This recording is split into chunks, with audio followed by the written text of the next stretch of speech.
Continuando a aula de análise probabilística de construção e análise de algoritmos da UFC, vamos falar agora do algoritmo Quicksort, analisar o caso médio do Quicksort. Lembrando, o que é o Quicksort? É um algoritmo de ordenação, né?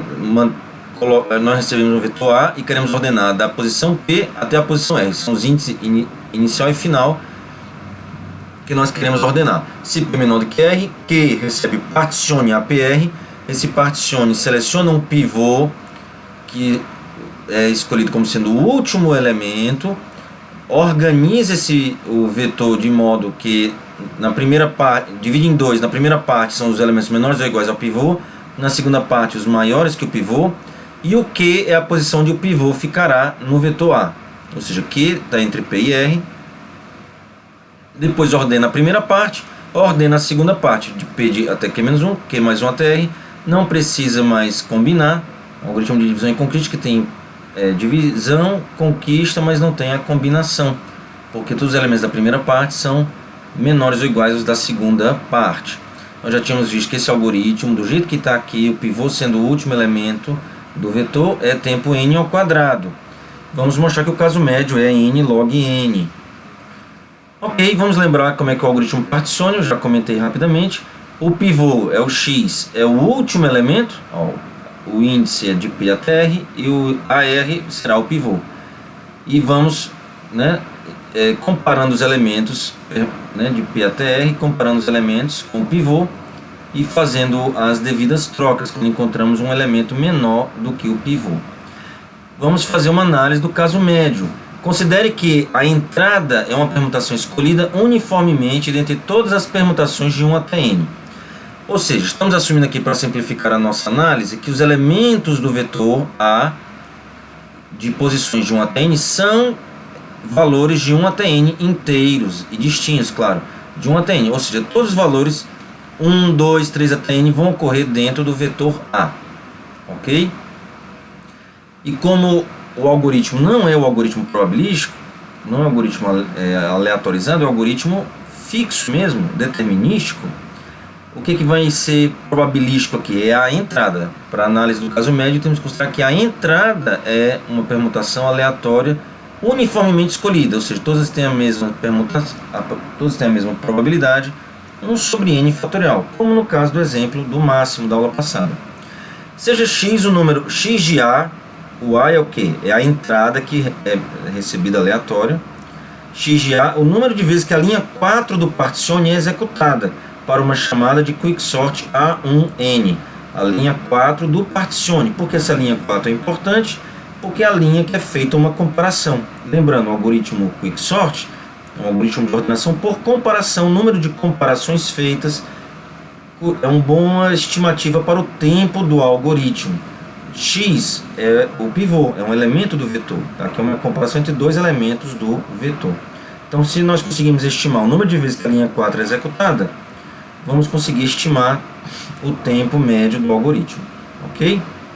Observe que x é uma variável aleatória, porque depende da entrada A, que é o aleatório aqui, o elemento aleatório. Uma maneira de estimarmos o consumo de tempo médio do Quicksort é calcularmos a esperança de x, o número de vezes que a linha 4 é executada. O truque, como fizemos no algoritmo do máximo da aula passada, é escrever a variável x como uma soma de variáveis aleatórias indicadoras, valores 0 ou 1, variáveis aleatórias binárias, cuja esperança é mais fácil de calcular. Quem serão essas variáveis? Vamos pensar aqui. Vejam, os elementos, estamos assumindo que são de 1 até n. Aqui tem 1, 2, 3, 4, 5, 6, 7 posições. Então os valores são também de 1 a 7. 1, 2, 3, 4, 5, 6 e 7. Como é que funcionaria o Quicksort aqui? O pivô escolhido seria o 4.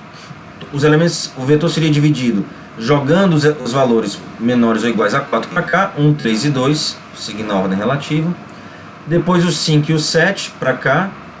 E o 6 no final para lá. Ok? Aqui perdeu um pouco a ordem relativa, mas é assim que funciona o algoritmo, Perfeito, 5, 7, 6. Então dividiu o vetor em duas partes, os menores ou iguais ao pivô, os maiores que o pivô. Depois da chamada recursiva para esse lado, o pivô escolhido nessa parte seria o 2.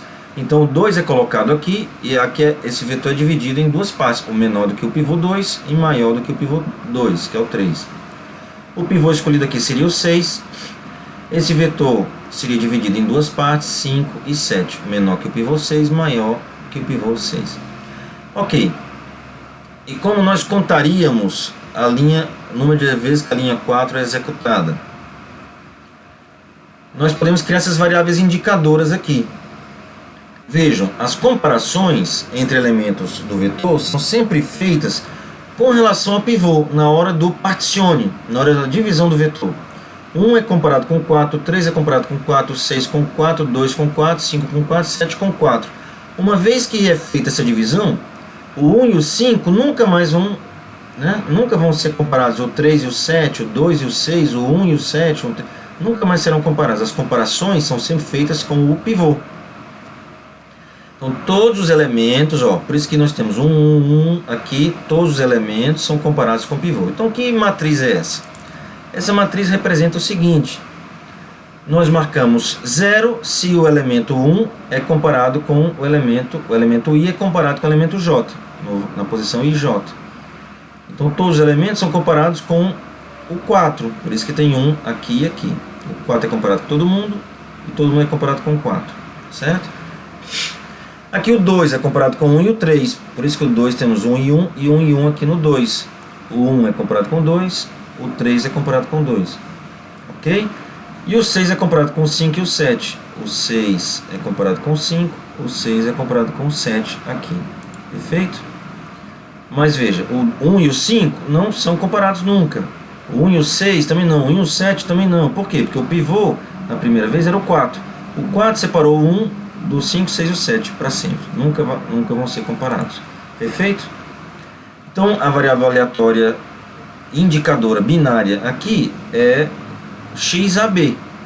Para elementos do vetor e não posições, elementos, e os elementos nós estamos assumindo, para simplificar, que são de 1 até N, os elementos do vetor A.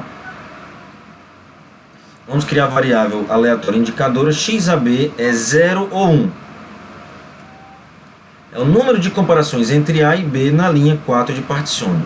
Nesse caso aqui é basicamente 1 se o elemento A foi comparado com B e 0 caso contrário.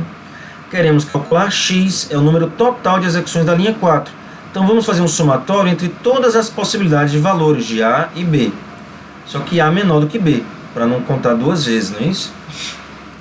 Porque se o A é comparado com B, o B é comparado com A. Então, se contássemos os dois, seriam duas comparações, mas na verdade é só uma. Então, A menor do que B, A de 1 até N menos 1, B sendo maior do que A mais 1 até o último valor N, XAB.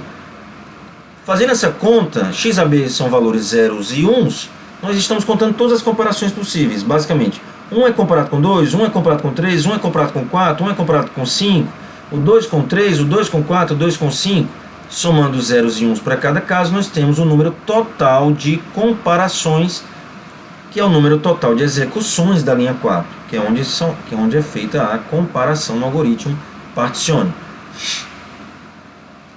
Então, considerando A menor do que B, como nós já fizemos aqui no somatório, XAB é 1 se o primeiro pivô em A até B é A ou B. Como já falamos, a comparação de dois elementos no particione é feita só entre um elemento e o pivô. Correto? Então, a única chance de o A e o B serem comparados é que o A virou um pivô em algum momento e o B foi comparado com ele. Ou o B virou pivô em algum momento e o A foi comparado com ele.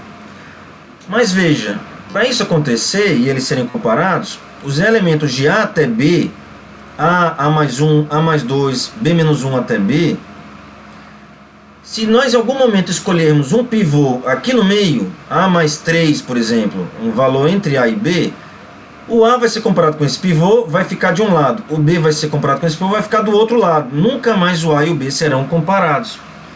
Então o único jeito deles serem comparados é que o primeiro pivô a ser escolhido nesse conjunto de A até B, aqui não são posições, são elementos mesmo. O primeiro, entre todos os pivôs escolhidos, o primeiro escolhido dentro desse conjunto A até B, se o primeiro for outro valor, o A vai para um lado, o B vai para o outro, nunca mais serão comparados. Então, queremos saber a chance do pivô. O primeiro a ser escolhido é o A ou o B. Se for o A, aí o B vai ser comparado com A. Se for o B, o A vai ser comparado com B. Correto? Então, vamos contar isso. É a única chance deles serem comparados. Então, é a chance dele de A ou B ser o primeiro pivô entre A e B. Qual é a probabilidade disso acontecer? Nós já vimos antes que a possibilidade do máximo ser escolhido ali, né, era 1 sobre N, onde, né, nós vimos na aula passada do máximo, que a probabilidade era 1 sobre N para esse evento do máximo ser o último elemento. Analisando de forma semelhante, nós podemos chegar a essa conclusão que para o primeiro elemento ser escolhido é o A ou B, não é isso? Como é aleatório e o pivô tem que estar na última posição do vetor, então a probabilidade de ser o A ou ser o B é 1 sobre o número de elementos. E o número de elementos de A até B é B menos A mais 1.